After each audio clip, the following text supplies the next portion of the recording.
이 천지 우주 만물이 어떻게 생겨났는가라는 이 문제를 놓고 천지가 저절로 생겨났다고 주장을 하면 진화론자입니다.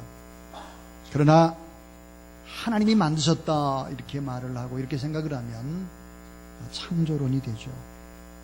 그리고 누가 만드는지 모른다라고 하면 무신론이 됩니다. 하루는 초등학교 학생들 둘이 닭이 먼저냐 알이 먼저냐를 놓고 계속해서 말싸움을 하고 있었습니다. 닭이 먼저야. 닭이 있으니까 알이 있잖아. 아니, 알이 먼저지. 알이 있어야 닭이 있는 거잖아. 이 바보야. 닭이 없는데 누가 알을 낳아? 둘이 싸우다 결국은 교회 집사님인 어머니에게 물어보기로 했습니다. 아이들의 얘기를 들은 엄마는 대답 대신에 두 아이에게 이런 질문을 했습니다. 야, 엄마가 먼저냐? 니들이 먼저냐? 어미 새가 먼저냐? 아니면 아기 새가 먼저냐? 그랬더니 둘이 똑같이 대답하기를 엄마가 먼저고 또 어미 새가 먼저죠 라고 대답을 했습니다. 여러분, 하나님은 인간을 창조할 때 어린 아이를 만들지 않고 성인을 만들었죠. 모든 동물도 마찬가지입니다. 자, 우주 만물을 만드신 하나님이 다스리고 통치해 나가는데, 그래서 우리에게도 생명을 허락해서 오늘 이 자리에 우리가 나와 있습니다. 지금 이 땅에서 코로 숨을 쉬며 하나님을 찬양하며 또 감사하며 살도록 하나님이 허락을 했습니다. 그런데 이 모든 것들을 아주 섬세하게, 아주 한치의 오차도 없이 이거를 만드시고 운행하는 분이 하나님이라고 하는 사실을 우리는 알아야 합니다. 한 예로 여러분, 이 예배당 안에는 공기가 있습니다. 공기. 물론 밖에도 공기가 있죠. 이 공기는 21%의 산소와 79%의 질소, 그리고 미량의 탄산가스와 같은 기타 요소들로 구성이 되어 있습니다. 만약에 이 공기 중에 산소가 없으면 지구상에 생명은 살 수 없습니다. 자, 이 산소는 우리 몸속에 들어가서 온기를 만들고 노폐물과 영양분을 교환해서 피를 깨끗하게 만드는 역할을 산소가 하게 되죠. 숨을 쉬는 이유도 우리 몸 안에 있는 이산화탄소는 내보내고 그 산소는 들이마시기 위해서 그런 것이죠. 근데 우리가 생각해 볼 수 있는 것이, 이토록 좋은 산소라고 할지라도 지금보다 조금 더 양이 많아지면 어떻게 될까? 그것은 온 세상이 불바다가 되고 마는 것입니다. 반대로 산소의 양이 지금보다 조금 적어지면 어떻게 될까? 그리고 질소의 양이 조금만 더 많아져도 동물들은 모두 다 숨을 쉴 수 없게 되는 것이죠. 이처럼 우리가 살아가는 이 세상의 모든 것은 눈으로 보이지 않는 공기조차도 잘 아주 섬세하게 짜여진, 또 한치의 오차도 없이 계획되어진 것이라는 사실을 우리는 알아야 합니다. 분명히 만드신 분이 있고 그리고 운행하는 분이 있다는 사실이죠. 자, 여러분, 하나님이 만든 우주를 한번 생각을 해보세요. 저는 설교 준비를 하면서 이 우주가 얼마나 클까? 지구는 얼마나 작을까? 이런 부분들을 생각하면서 참 하나님 앞에 감사하고 마음에 참 평안함을 얻게 되었습니다. 우리가 살고 있는 이 지구의 무게는 6조 10억 배 톤입니다. 태양은 지구보다 얼마나 클까? 150만 배가 더 큽니다. 그런데 별 가운데 인타레스라는 별이 있는데, 이 별은 태양보다 6,400만 배가 더 큰 별입니다. 그럼 태양보다 6,400만 배가 더 커요. 그런데 이런 인타레스 같은 이 별들이 우주 안에 얼마나 존재할까 하는 것입니다. 전 세계의 바닷가에 펼쳐져 있는 모래알의 숫자만큼, 그보다 더 많이 이런 별들이 존재합니다. 어마어마한 별들이 한치의 오차도 없이 움직여가고 있다는 사실이죠. 자, 우리 이 지구는 달리고 있습니다. 어떻게 달릴까요? 지구는 시속 1650km의 속도로 자전을 하죠. 스스로 자전을 합니다. 자, 여러분 1650km. 우리가 보통 자동차를 타고 시속 150km만 해도 머리가 어지러운데 이게 1650km 속도로 자전을 합니다. 그리고는 태양의 주변을 도는데 얼마만큼 돌까? 시속 10만 800km의 속도로 돕니다. 365일 5시간 49분 만에 태양을 한 바퀴를 돌지요. 달도 마찬가지입니다. 이 달은 어디를 돌까? 달은 지구의 둘레를 돕니다. 그런데 이 달은 시속 4750km로 29일 12시간 만에 지구를 한 바퀴씩 돌고 있습니다. 만약 지구나 달의 공전 혹은 자전 속도, 회전 속도의 각도의 0.1mm만 차질이 생겨도 지구는 그날로 폭파입니다. 우리가 이런 생각을 해보세요. 교차로를 생각해요.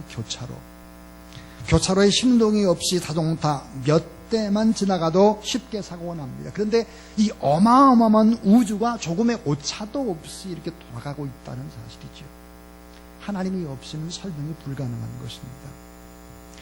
자, 사랑하는 여러분, 우주가 얼마나 큰지, 태양보다 지구는 얼마나 작은지, 태양이 지구보다 150만 배가 크니까요. 인타레스라는 별은 6,400만 배 태양보다 더 크니까요.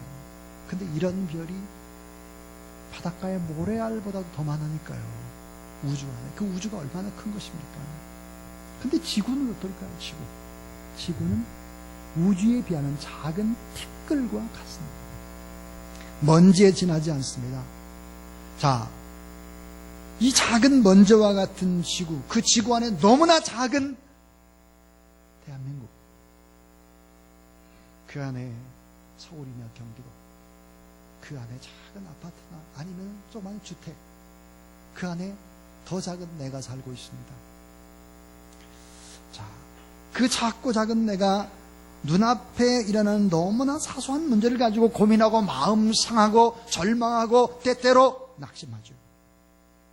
서로 싸우고 으르렁대고 있습니다. 이 국제적인 명성을 떨치고 있는 우리나라의 천문학자 이병옥 박사의 말입니다. 우주의 크기를 생각하면 지구는 얼마나 작고 지구에 사는 나는 또한 얼마나 작은가. 먼지 하나 같은 존재가 아닌가. 오늘도 이런 생각을 하면 다 세상의 일이 부질없는 일이라고 생각이 든다. 그리고 마음의 평안함을 얻는다 그랬습니다. 자, 여러분, 이 같은 우주를 다스리시고 섭리하시는 하나님을 우리는 아버지라고 부르는 사람입니다.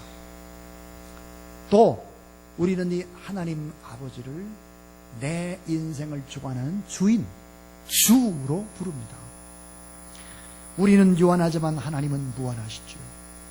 우리는 변하는 존재인데 하나님은 불변입니다. 우리는 시간의 제한을 받습니다. 태어나고 죽습니다. 그러나 하나님은 영원하시죠.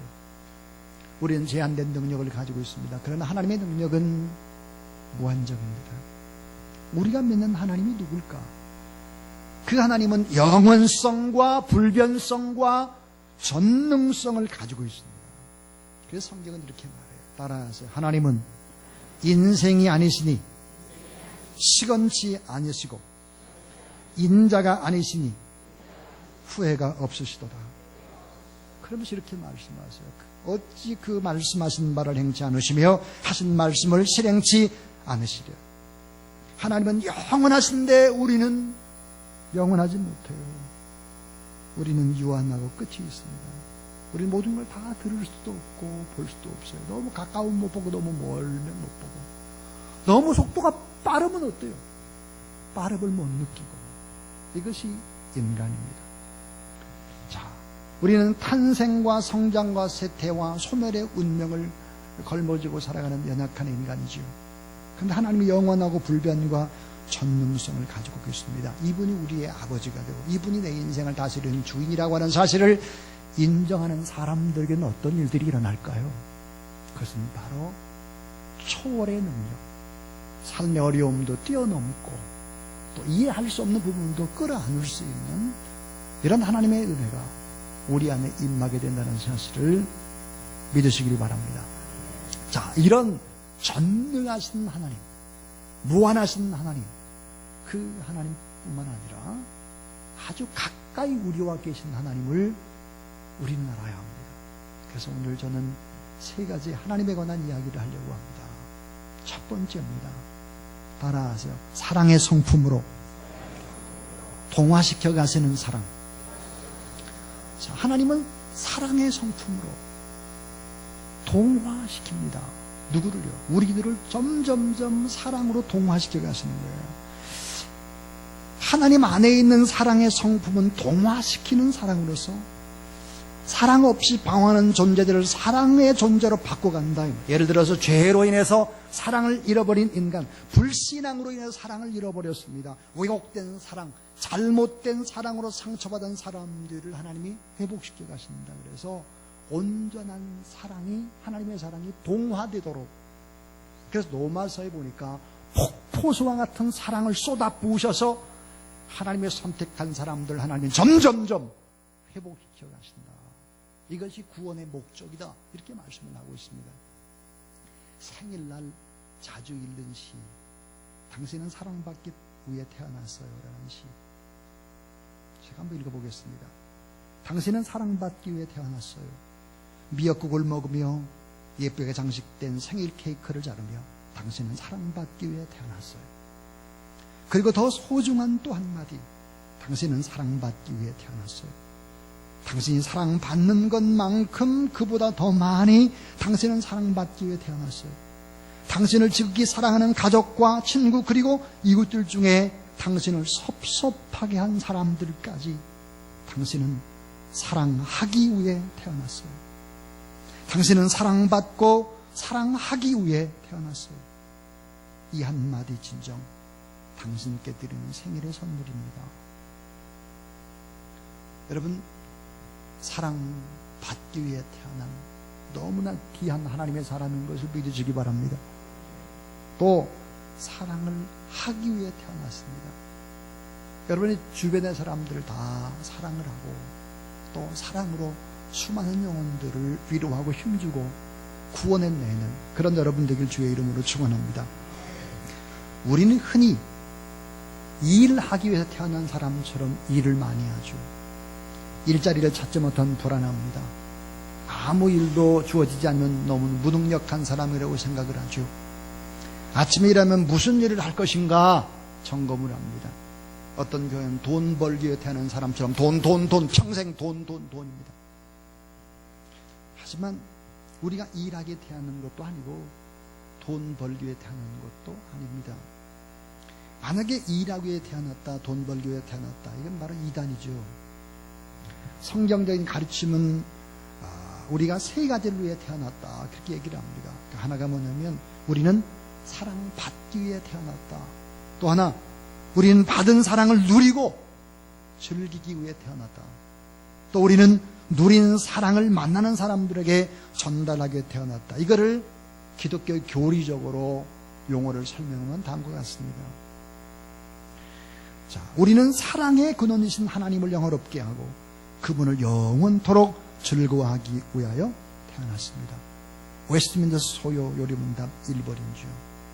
자, 우리가 사랑을 받고 사랑하는 것이 우리의 삶의 중요한 목적이다. 그래서 하나님은 누구라고 말하나 따라하세요. 하나님은 사랑이시라. 자, 사랑의 하나님께서 우리를 사랑으로 만들었어요.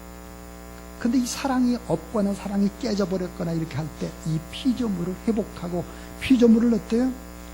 자, 사랑을 나눌 대상을 새롭게 재창조하시면서 우리를 찾아오시고 회복하시고 하나님의 성품은 모든 것을 사랑으로 변화시키는 거대한 사랑 덩어리다. 그래서 여호와 하나님을 믿고 섬기고 경외하는 사람에게는 하나님의 사랑이 동화된다는 사실을 믿으시기 바랍니다. 예수 그리스도를 믿은 지 여러분 몇 년 됐습니까?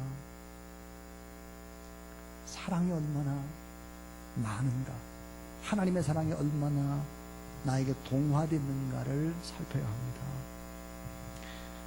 자, 이게 영상 하나를 보려고 하는데, 이 영상은 영국의 육상 선수가 달리기를 하다가 무릎에 인대가 끊어집니다. 그리고 걸을 때 펜스에 있던 아버지가 와가지고 같이 걷는 얘기, 또 우리나라의 석학이라고 하는 이어령 교수 전도했던 딸 이민아 목사에 관한 이야기입니다. 하나님의 사랑이 얼마나 뜨거울까 하는 이야기인데, 영상을 한번 우리 보면서 하나님의 사랑을 생각하는 그런 귀한 시간 되시기를 바랍니다.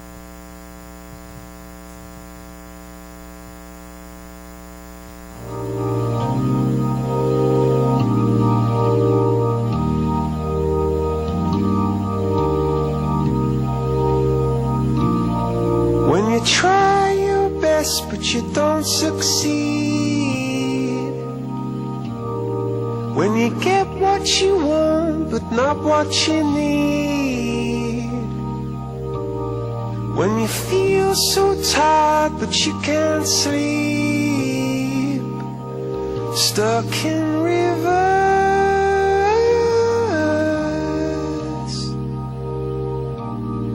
and the tears come streaming down your face, when you lose something you can't replace, when you love someone but it goes to waste, could it be worse?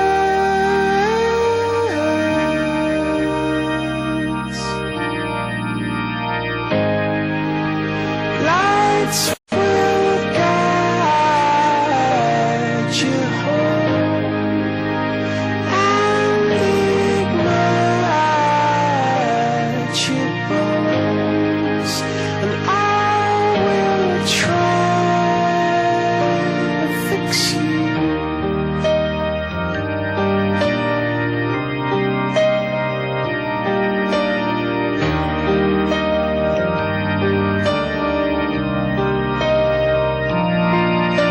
High up above or down below, when you're too in love to let it go, but if you never try you'll never know just what you were.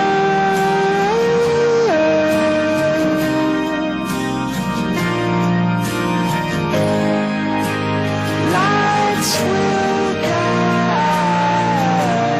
you home and ignite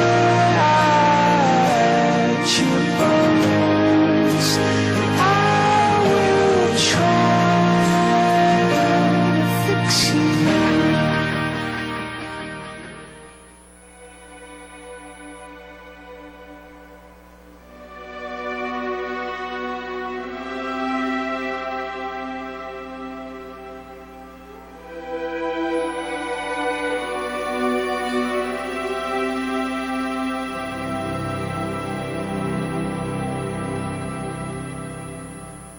제가 아픈 거하고 아들이 아픈 거가 틀리더라고요. 제가 아픈 거는 하나님의 은혜로 족한데 아이가 아픈 거는 도저히 견딜 수가 없더라고요. 그러니까 아이가 학교를 못 다니고 친구가 하나도 없고 그런 아이를 가진 엄마의 심정은 말로 설명을 할 수가 없거든요.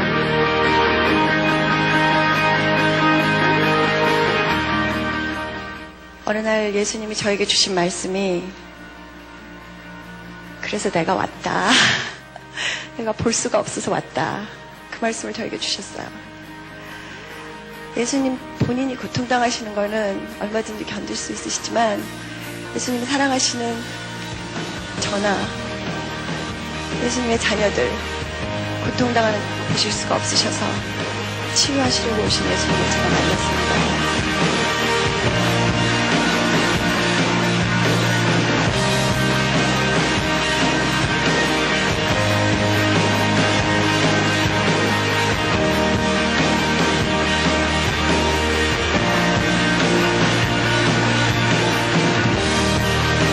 See a stream down your face when you lose something you cannot replace. See a stream down your face.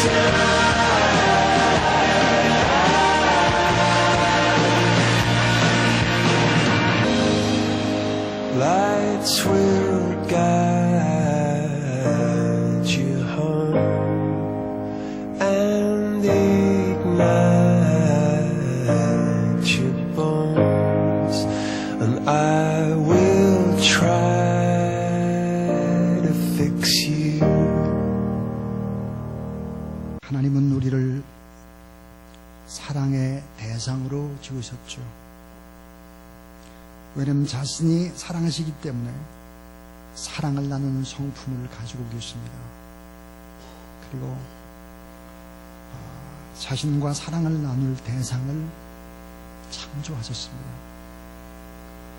근데 아픔이 있고 고통이 있고 힘듦이 있을 때 하나님이 다시 재창조하시는 것이죠.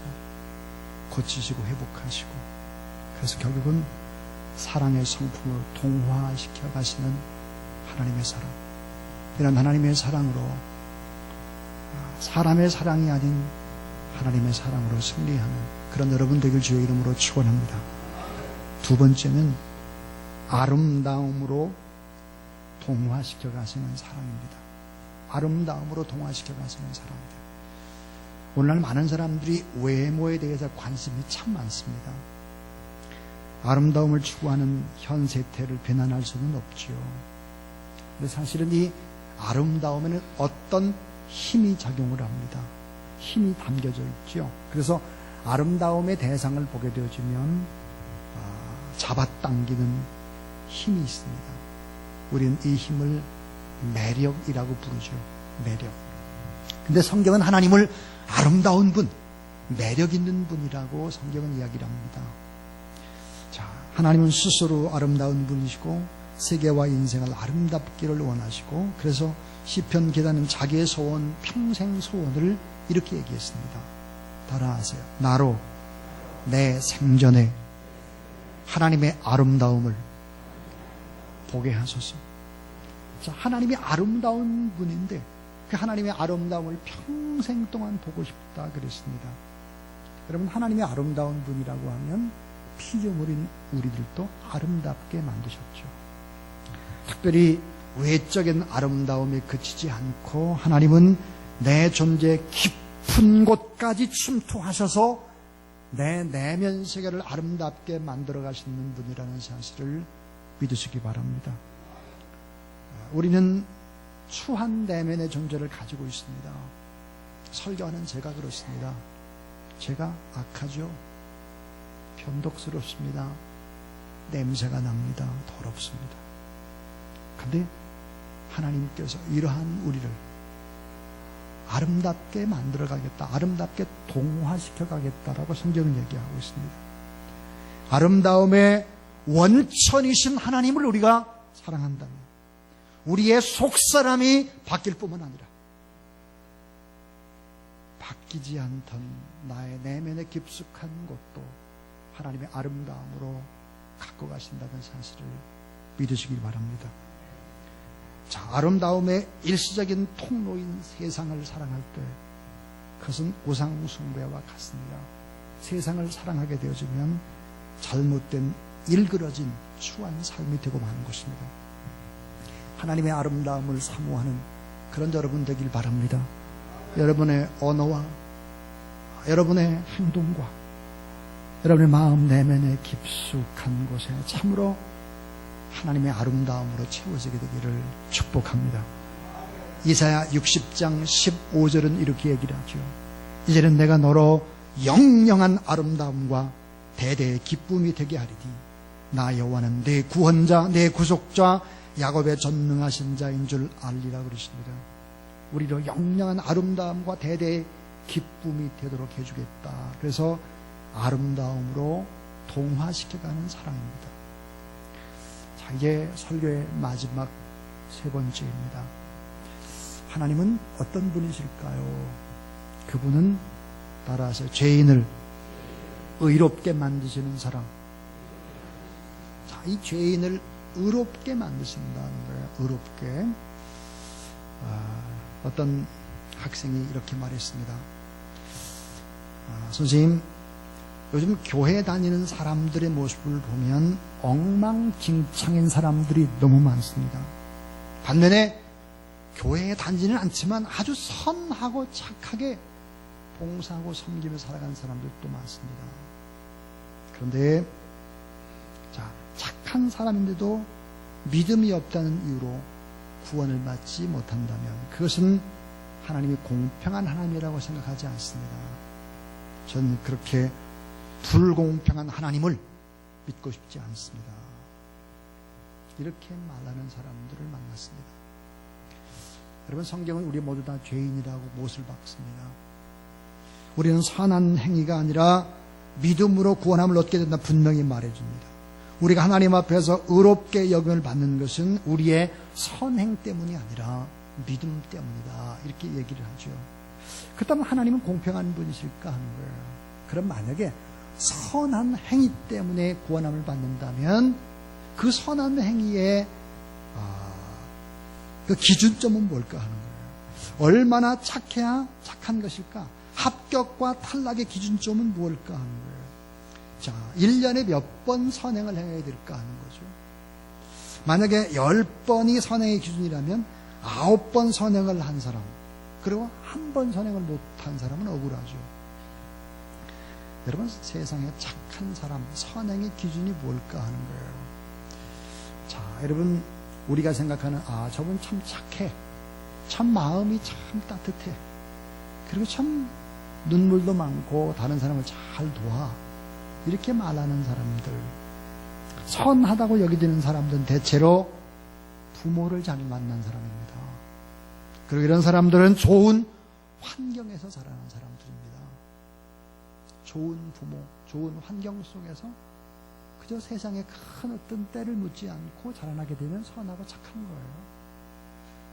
근데 여러분, 반면에 성격이 좋지 않은 사람은 대체로 험악한 환경에서 자라는 사람들이 많아요. 물론 모든 잘못을 환경 탓으로 돌릴 수는 없지만 인격의 형성에 있어서 부모나 환경은 무시할 수 없습니다. 이렇듯 우리는 서로 인생의 출발점이 너무나 다른 사람들입니다.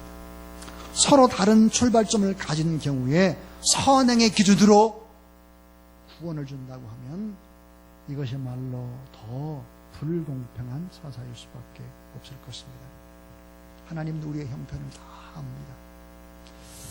우리 안에 아담으로부터 물려받은 죄성이 있는 것도 아시고 내 피에 잘못된 유전적인 요소가 있는 것도 아시고, 그리고 크면서 이것저것 받은 많은 상처들로 내 마음이 얼룩진 것도 하나님은 잘 아십니다. 그러면 하나님 우리에게 구원의 기회를 주시기 위해서 믿음의 길을 제시했습니다. 믿음의 길은 모든 사람에게 공평하게 열려 있습니다. 아무리 추악한 과거를 가졌다고 할지라도 믿음으로 하나님의 은혜를 받아들이게 되면 구원을 받을 수 있게 된 것입니다. 메디슨 카운티의 달이라는 소설이 있는데 이 소설의 주인공이 킨게이드입니다. 이 킨게이드는 도서관에 가서 사진에 관한 책을 읽게 됩니다. 사진을 좀 잘 찍어와야 되겠다 해서 사진에 관한 서적을 읽다가 놀라운 사실을 발견합니다. 그것은 사진을 찍는 대상이 피사체가 아니라 빛이라는 것을 발견하게 됩니다. 피사체는 단지 빛을 반사하는 수단에 불과한 것이다. 광선이 좋으면, 빛이 좋으면 언제든지 탁월한 작품을 찍을 수 있다는 거예요. 그런데 빛이 없으면 전혀 찍히지 않는다는 것이죠. 자, 우리가 사물을 보는 것은 사실 빛을 보는 것입니다. 자, 내가 나를 볼 때도 나는 내 눈에서 나오는 빛으로 나를 볼 수 있습니다. 자, 어두운 빛으로 보면 참 모습을 볼 수가 없습니다. 저는 수술을 하고 제 서재 방에 거의 갇혀 있는 날이 많았습니다. 그때 서재에는 책으로 가득합니다. 근데 그 책은 어떤 책이냐, 다 손때 묻은 아주 옛날 책입니다. 그러니까 거기 앉게 되면 옛날 책의 냄새가 있어요. 그래서 참 이렇게 책상에 앉아서 책을 보고 기도하고 성도들의 축복하는 시간도 참 좋겠다 하는 생각이 들어서, 그러다가 이 서재를 한번 사진으로 좀 찍어보고 싶은 생각이 들었습니다. 그래서 핸드폰으로 이렇게 찍는 거예요.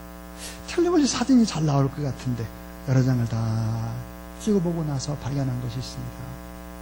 그래서 사진은 빛에 따라서 빛이 잘 비춰지게 되면 잘 나오나 빛과 등지게 되면 사진을 쓸 수 없이 된다는 사실을 또 확인할 수 있었습니다. 여러분, 이걸 신앙적으로 적용해 보면 이렇습니다. 하나님은 의로운 존재로부터 나오는 빛이 있습니다. 그래서 그 빛으로 우리를 보시죠. 우리의 진정한 모습을, 하나님은 빛이기 때문에 우리의 변화될 모습을 보시는 것입니다. 우리는 못 봅니다. 구석이니까요. 등 뒤니까요. 못 봐요. 그런데 하나님은 우리의 변화될 모습을 미리 보십니다. 지금 우리는 누추합니다. 아직 변화받지 못해서 여전히 죄인으로 낙인 찍히고 지금도 한참 잘못된 부분들을 수리하는 공사 중입니다. 과거에 행했던 한두 개의 선행이 나를 의롭게 하지 못합니다.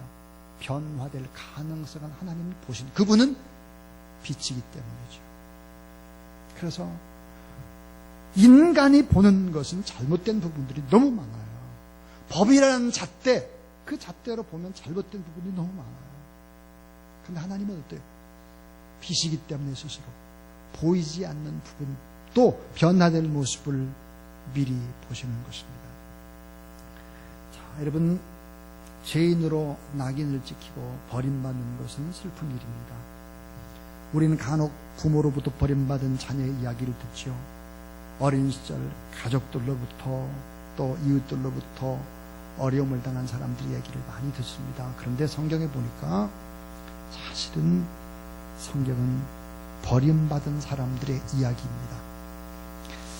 구약 성경에 예수 그리스도를 가장 많이 닮았다 하는 사람이 바로 요셉입니다. 요셉은 형들에게 버림을 체험하죠. 요셉의 인생은 버림받은 한 인간이 어떻게 하나님의 은총을 받아서 새롭게 바뀌나 하는 것을 보여주죠.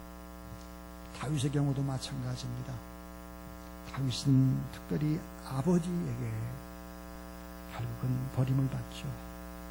7 형들에게 다 버림을 받습니다. 결혼을 했는데 장인에게 버림을 받죠. 사랑하는 아내에게도 버림을 받습니다. 자, 성경은 버림받은 사람들이 어떻게 하나님의 빛을 받아서 하나님 앞에 쓰임받았는가를 증언합니다. 하나님은 가족들에게 버림받은 자들을 물리치지 않으시고 당신의 품에 품어주시죠. 왜 그럴까요? 버림받은 자의 아픔을 누구보다 잘 아시기 때문에 그렇습니다. 성경에 가장 버림받은 아픔을 많이 경험한 사람은 그분은 예수 그리스도이십니다. 예수는 버림받은 자의 슬픔이 어떠한지를 몸소 체험을 했습니다. 예수님의 공생의 초반은 참 찬란했죠. 서서 하나님의 말씀을 가르칠 때 많은 사람들이 모여들었고요. 그리고 질병을 고칠 때 사람들이 인산인해를 이루었습니다. 여기저기 불려다녔습니다. 그러나 예수님의 성공은 오래가지 못했습니다. 예수님은 당대의 실력자들로부터 바리새인이나 서기관들로부터 견제를 받기 시작을 합니다. 예수님은 한때 성공 뒤에 찾아온 실패를 알았습니다. 하늘로 치솟던 인기가 어느 날 바닥을 치는 사람의 비애, 추락되던 비애를 경험했습니다. 예수님은 우정과 사랑과 직업에서의 성공이 물거품처럼 사라지고 곤두박질치는 인생의 비애를 알았습니다. 가장 사랑했던 제자들이 떠나갔습니다. 그래서 보니까 성경에 요한복음 6장 66절에 제자 중에 많이 물러갔다 말했고 다시 그와 함께 다니지 아니하였더라 그랬고 너희도 가려느냐? 요한복음 6장 67절의 질문입니다. 너희들도 내 곁을 떠나가겠느냐? 그런데 예수님은 많은 사람들, 전 세계에 있는 모든 사람들을 부르는 것이 아닙니다. 마가복음 2장 17절에 보니까 따라서 내가 의인을 부르러 온 것이 아니라 죄인을 부르러 왔노라. 예수님의 사랑은 언제나 버림받은 자를 향해서 흘러들어갔습니다. 하나님의 사랑은 오늘 또 잃어버려진 자들을 향해서 펼쳐졌습니다. 예수님의 사랑은 가족이 버림받고 친구에 소외당하고 사회로부터 격리된 사람들에게로 흘러들어갔죠. 우리 인생의 추락과 버림받음의 비애 속에 괴로워할 때 예수 그리스도는 우리에게 찾아오십니다. 여러분, 예수님이 누구실까요? 예수님은 친히 형들에게 버림받은 자의 맏형이 되어주시고 하나님은 아버지에게 버린 자 그들에게 두 번째 아버지가 되어주십니다. 첫 번째 아버지는 육신의 아버지라면 정말 두 번째 아버지는 하나님 아버지가 되는 것이죠. 그리고 우리 하나님 내 인생의 주인이 되어 주시는 것입니다. 자, 이제 저는 설교를 마치려고 합니다. 동화시키시는 하나님, 우린 여전히 부족합니다. 우린 여전히 연약합니다. 그러나 사랑의 성품으로 계속해서 동화시켜 가시는 사랑 덩어리인 하나님, 아름다움으로 우리 내면 세계까지도 동화시켜 가시는 하나님의 사랑, 죄인들을 의롭게 만드시고 버림받은 자를 통해서 하나님의 은혜와 하나님의 역사를 써가는 그 하나님을 내 인생의 주인으로, 그분을 우리의 아버지로 그렇게 모시고 인생을 살아갈 때 여러분의 삶에 하나님의 놀라운 은혜와 행복과 기적이 일어나게 될 것입니다.